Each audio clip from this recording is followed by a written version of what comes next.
Shubham Sawant, and today we're looking at the 2014 Hyundai, Hyundai, Hyundai, Hyundai, Hyundai. Let's go with Hyundai. 2014 Hyundai Elantra Limited with the tech package. Let's get started. Who controls the past? Controls the future. Who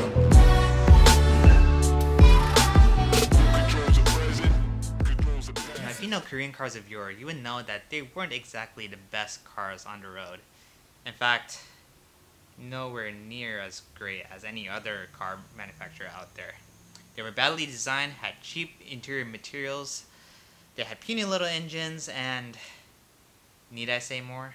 Fast forward to 2020 though, and boy, our Hyundai Kia Genesis are on a roll.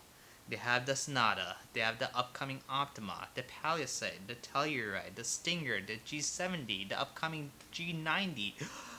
They have such great, good-looking cars. Now, this particular Elantra that we're looking at is the 5th generation Elantra. Generations before that weren't exactly the best cars out there. Like I said from earlier, they were poorly designed, had cheap interior materials, and puny little engines. But when the 5th generation came out, Hyundai introduced what they called the fluidic sculpture design, but it really showed, and you can see it in the aesthetics of the car. You have these swoopy curves along the front and rear fender flares, and the overall design is just really aesthetically beautiful, at least compared to the prior generations. Up front, you can see projector beam halogen headlamps with little LED accents along the sides. Now, the overall look of the front fascia is really nice and elegant. It's a clean look, especially considering today's designs where they have all these crazy curvy grills and just polarizing designs. This one is a nice touch. It is clean. Now, if you look at the back, it has LED tail lamps, which is on the limited and the sport trim levels, but not on the SE, which comes with basic halogen tail lamps. Now, the one thing I really like about it is that black diffuser. I put diffuser in quotes, but it does give it that sporty look. However, the one thing I wish it had is that the exhaust pipes coming out instead of out and under and behind the rear bumper. It just would have been nice. Now, I get why they did that, because they don't want to show any soot or stuff coming out and making the back end all dirty. But, I mean, it would have been nice to have the exhaust pipe coming out. Now, this particular car, being the 2014 Limited, comes with a 1.8 liter new inline 4-cylinder, producing 148 horsepower and 131 pound-feet of torque. Now, the fuel economy is really stellar, especially back in 2014, as it achieved 27 city, 37 highway for the 6-speed manual, and 28 city and 38 highway for the 6-speed automatic. Now, further aiding that fuel economy is having a coefficient of drag being just 0.28, which is really low for a sedan, and also switching the material of the engine block from cast iron in the beta engines to aluminum in the new engines. It's also made it to a 6-speed automatic, but on the lower trim level, the SE, you can get a 6-speed manual. Now, the power delivery is really nice. There's no lag or anything coming from the transmission or from the engine bay. It is naturally aspirated after all, so there's nothing of like turbo or supercharger lag. But it does run out of breath rather early, given that it's only a 148 horsepower engine. However, it doesn't have to haul a lot, given that this is a compact sedan weighing at around 3,000 to 3,200 pounds, depending on the trim level. For day-to-day commuting or for smooth, short-distance journeys, it is a fine vehicle. Actually, even on long journeys, it is quite good. It is comfortable. There's not a lot of NVH coming in through the cabin.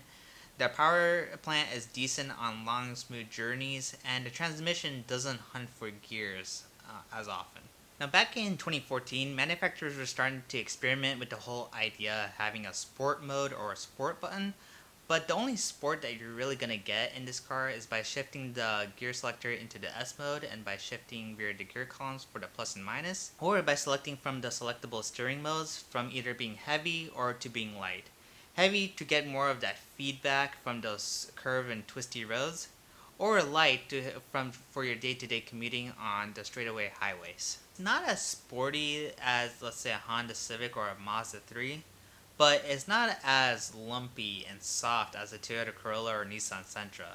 It strikes a nice Goldilocks zone. Now some of the features that you get in this car are really nice. In fact, I would say probably up to the luxury car standards, such as having heated front and rear seats. I mean, today, not a lot of luxury automakers even offer heated rear seats as standard or optional feature.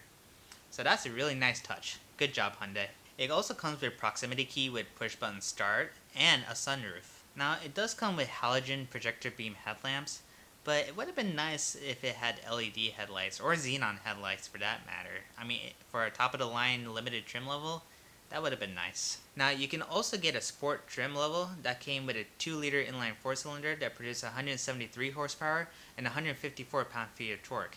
However, it only came with a 6-speed automatic, but I wish it came with a 6-speed manual, as that would be a killer combo for engaged driving dynamics. Now the interior proportions of the car is actually pretty cavernous. In fact, I would say it's almost on par in being a mid-size car.